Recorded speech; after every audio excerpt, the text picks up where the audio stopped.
ਬਿਸਮਿਲ੍ਲਾਹਿਰਰਹਿਮਾनिर्रहीम। मैं मम्मा ਦਾ ਮੈਂ ਜਿਸ ਤਰ੍ਹਾਂ ਕਿ ਅਰਸਾ 5 ਸਾਲ ਤੋਂ ਹਸਪੀਟਲ ਦਾ ਲੰਗਰ ਜਾਂਦਾ ਉਹਦੇ ਨਾਲ ਅੱਜ ਬੱਚਿਆਂ ਨੂੰ ਛੁੱਟੀ ਅੱਜ ਬਣਾਉਣ ਲੱਗੇ ਜੀ ਦੁੱਧ ਸਵਈਆਂ ਕਲਰ ਦੇ ਮਠਿਆਈ ਹੈ ਸੇਵੀਆਂ ਕਾਜੂ ਹੈ ਪਿਸਤਾ ਹੈ ਬਦਾਮ ਕਲਰ ਦੇਖੇ ਕਿੰਨਾ ਪਿਆਰਾ ਇਹ ਵੀ ਪਕਾ ਕੇ ਕਿਸੇ ਅੱਛੇ ਬਰਤਨ 'ਚ ਕੱਢ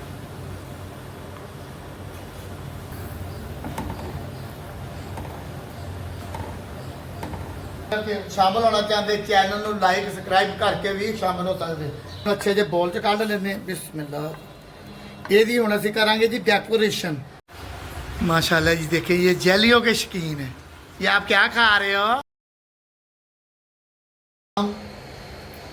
पिस्ता काजू ज़ात दुनिया दी हर नेमत दे जिस चीज़ की ज़रूरत है अल्लाह ताला तुहानू खुश रखे अल्लाह ताला जिंदगी दे तंदुरुस्ती दे। बिस्मिल्लाहिर्रहमानिर्रहीम। मैं मम्मा ਦਾ ਮੈਂ ਜਿਸ ਤਰ੍ਹਾਂ ਕਿ ਅਰਸਾ 5 ਸਾਲ ਤੋਂ ਹਸਪੀਟਲ ਦਾ ਲੰਗਰ ਜਾਂਦਾ ਉਹਦੇ ਨਾਲ ਮੁxtਲਫ ਕਿਸਮ ਦੀਆਂ ਰੈਸਪੀਆਂ ਅੱਜ ਕੀ ਬਣਾਉਣ ਲੱਗਿਆ ਜੀ। ਅੱਜ ਬੱਚਿਆਂ ਨੂੰ ਛੁੱਟੀ ਅੱਜ ਬਣਾਉਣ ਲੱਗੇ ਜੀ ਦੁੱਧ ਸਵਈਆਂ 'ਚ ਕਿਹੜੀ ਕਿਹੜੀ ਚੀਜ਼ ਪੈਂਦੀ ਆ ਤੁਹਾਨੂੰ ਦੱਸੀਏ ਜੀ।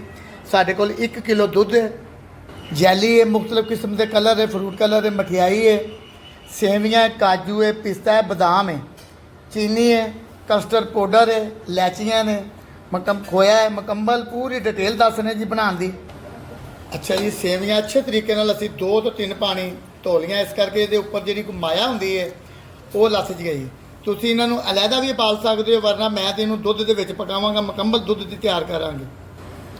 अच्छा जी जैली तैयार करांगे 1 कप पानी का पावांगे अद्धा पैकेट असीं जैली का पावांगे जैली पाने नालों नाल असीं इहनूं हिलाई जाना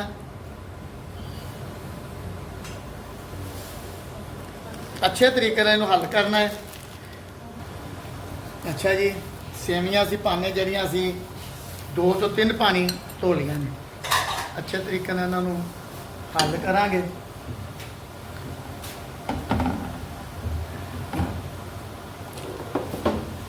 जैली तैयार हो गई है अच्छे बर्तन च कढ़ लीए अग बंद कर दी है।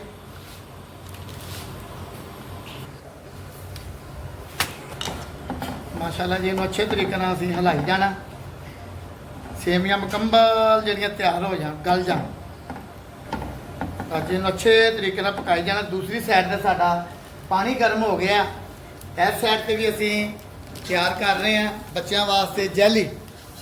ज़्यादातर बच्चे कलर पसंद करने ने जी कलर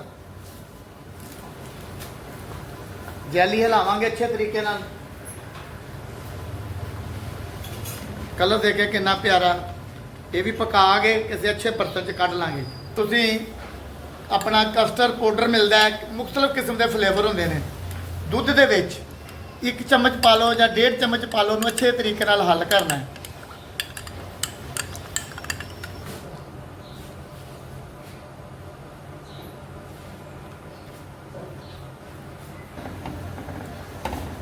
अच्छा जी पावांगे ये चीनी अपनी जरूरत के मुताबिक 4 तो 5 चम्मच मैं चीनी के पाए ने कि ये काफ़ी चीज़ा मिठियाँ पैनियाँ ने जिस तरह तुम खोया भी पा सकते हो काफ़ी चीज़ा पा सकते हो मठियाई पा सकते हो वो भी मिठी होंगी है इस करके मिठा थोड़ा जहा घट तो मिठा वैसे भी घट खाना चाहिए जी।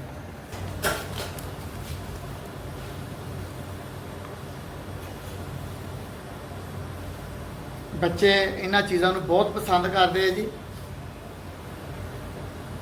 अच्छा जी ये असीं हुण पावांगे कॉर्न फ्लोर मिलता तुहानूं कॉर्न फ्लोर पा सकते कस्टर्ड पाउडर मिलता कस्टर्ड पाउडर पा सकते हो अला रोड होंदा अला रोड इन्हूं अच्छे तरीके नाल हिलाई जाना।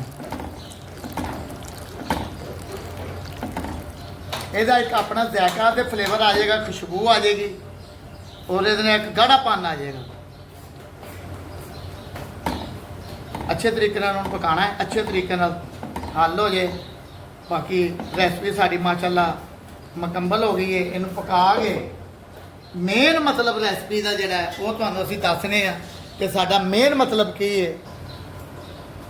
मेन मतलब है जी हॉस्पिटल का लंगर जिहड़ा हफ्ता इतवार पीर 3 दिन लंगर जाता है इस लंगर च शामिल हो गए अपना हिस्सा पाओ। इस लंगर च शामिल होना चाहते चैनल नूं लाइक सब्सक्राइब करके भी शामिल हो सकते। जींदे वास्ते रहें खुश रहें अल्लाह की ज़ात सेहत तंदुरुस्ती दौलत इज्जत सब कुछ दुनिया की ताकत दे। अल्लाह की ज़ात इस लंगर च शामिल होने की तौफीक भी दे ਔਰ ਅੱਲਾਹ ਤਾਲਾ ਤੁਹਾਨੂੰ ਇਹ ਚੈਨਲ ਲਾਈਕ ਸਬਸਕ੍ਰਾਈਬ ਕਰਕੇ ਇਸ ਲੰਗਰ ਦੇ ਵਿੱਚ ਸ਼ਾਮਲ ਹੋਣ ਦੀ ਤੌਫੀਕ ਤੇ ਅੱਲਾਹ ਤਾਲਾ ਤੁਹਾਨੂੰ ਖੁਸ਼ ਰੱਖੇ। ਦੁੱਧ ਸਵਾਈਆਂ ਜੀ ਤਿਆਰ ਹੋ ਗਈਆਂ ਮਾਸ਼ਾਅੱਲਾ। ਇਹਨੂੰ ਅਸੀਂ ਹੁਣ ਜ਼ਰਾ ਠੰਡਾ ਕਰਨੇ ਆ। ਜਿਵੇਂ ਮੈਂ ਕਹਿੰਦਾ ਹੁੰਦਾ ਜੀ, ਹਰ ਰੈਸਪੀ ਤੋਂ ਬਾਅਦ ਖੂਬਸੂਰਤੀ ਪਾਲਰ ਇਹਨਾਂ ਨੂੰ ਮਗਰ ਅਸੀਂ ਇਹ ਖੂਬਸੂਰਤੀ ਵਾਸਤੇ ਪਾਉਣੇ ਨੇ, ਡੈਕੋਰੇਸ਼ਨ ਵਾਸਤੇ ਪਾਣੇ ਨੇ। ਸੁੱਕੇ ਮੇਵੇ ਨੇ, ਤੁਸੀਂ ਪਾ ਸਕਦੇ ਹੋ, ਮਜ਼ੀਦ ਜਿੰਨੇ ਮਰਜ਼ੀ ਪਾ ਸਕਦੇ ਹੋ। ਬਦਾਮ ਕੱਟਣ ਤੋਂ ਬਾਅਦ ਮੈਂ ਜੀ ਕਾਜੂ ਕੱਟਾਂਗਾ। ਇੱਕ ਦੋਸਤ ਆਇਆ ਸੀ ਜੀ ਸਾਊਦੀਆ ਚੋਂ, ਉਹਨੇ ਮਾਸ਼ਾਅੱਲਾ ਬਦਾਮ ਕਾਜੂ ਜ਼ਰਾ ਦਿੱਤੇ ਨੇ, ਕੋਈ ਪਾਈਆ 1.5 ਕਿਲੋ ਹੋਣਗੇ। मैं कहा चलो रेसिपियाँ जिन्होंने काम लियाइए। ये मैं आप दूध सवैयाँ बनाने लगा हूँ, तो आपने क्या खाना है? मैंने क्या खानी है? कुल्फियाँ खानियाँ ने। लो जी कुल्फियाँ बनाने हैं। ਜਿਹੜੇ ਬੱਚੇ ਮਾਸ਼ਾਅੱਲਾ ਸਪਾਰੇ ਵੀ ਪੜ੍ਹਦੇ ਨੇ, ਮਾਸ਼ਾਅੱਲਾ 60-70 ਬੱਚੇ ਹੋ ਗਏ ਨੇ ਜਿਹੜੇ ਸਪਾਰੇ ਪੜ੍ਹਦੇ, ਉਹਨਾਂ ਵਾਸਤੇ ਵੀ ਕੁਲਫੀ ਤਿਆਰ ਕਰਨੇ ਆ ਜੀ। ਅਸਨੈਨ ਵਾਸਤੇ ਵੀ ਕੁਲਫੀ ਤਿਆਰ ਕਰਨੇ ਆ। ਕੁਲਫੀ ਦੀ ਰੈਸਪੀ ਬਣਾਉਣੇ ਜੀ ਇਸ ਤੋਂ ਬਾਅਦ। ਅੱਲਾ ਖੈਰ ਜੀ। ਅੱਛਾ ਜੀ ਮਾਸ਼ਾਅੱਲਾ ਸਾਡੀਆਂ ਸੇਵੀਆਂ ਵਗੈਰਾ ਠੰਡੀਆਂ ਹੋ ਗਈਆਂ। ਇਹਨੂੰ ਅੱਛੇ ਜਿਹੇ ਬੋਲ 'ਚ ਕੱਢ ਲੈਂਦੇ ਬਿਸਮਿਲ੍ਲਾ। ਇਹਦੀ ਹੁਣ ਅਸੀਂ ਕਰਾਂਗੇ ਜੀ ਡੈਕੋਰੇਸ਼ਨ, ਜਿਹਨੂੰ ਕਹਿੰਦੇ ਨੇ ਜੀ ਪਾਰਲਰ। ਅੱਛਾ ਜੀ, ਇਹਨੂੰ ਜੈਲੀ ਦੇਖੇ ਇਸ ਤਰ੍ਹਾਂ ਢੱਕ ਲਾਣੇ ਨੇ।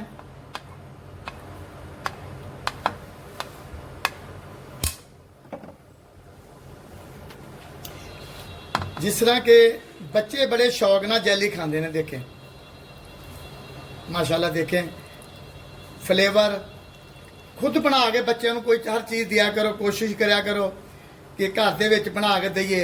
इस तरह ही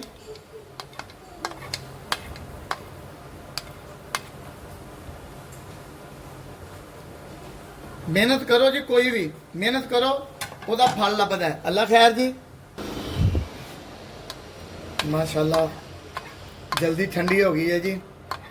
इस तरह टक ला के असी इस जैली में भी पाने जी। ये बर्तन के बच्चे तुम कोशिश करो बर्तन वड्डा हो जाए। असी तो चलो प्याले में कढ़ रहे हैं, फिर भी बर्तन साडा वड्डा ही है। अल्लाह खैर जी।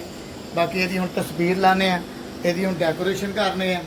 माशाल्लाह बदाम, पिस्ता, काजू,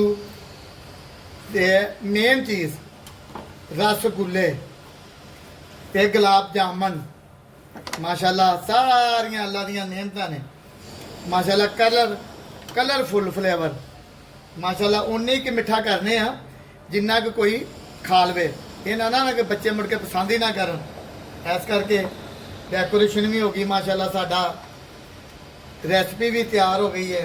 बाकी तुहाडे लिए इहो ही दुआ, जींदे वास्ते रहें, खुश रहें। अल्लाह की ज़ात जिंदगी, तंदुरुस्ती, दौलत, इज्जत, अल्लाह की ज़ात दुनिया की हर नेमत दे जिस चीज़ की ज़रूरत है।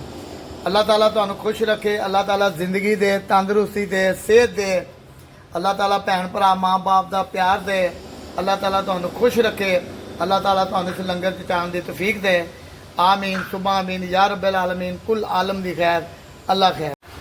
माशाल्लाह जी, देखिए ये जेलियों के शौकीन है। ये आप क्या खा रहे हो? जेली खा रहे हो? मजेदार है। कैसा मजा है स्नैक जेली का? मुझे दो ना, फ्लेवर मैंगो है, बहुत मजे का।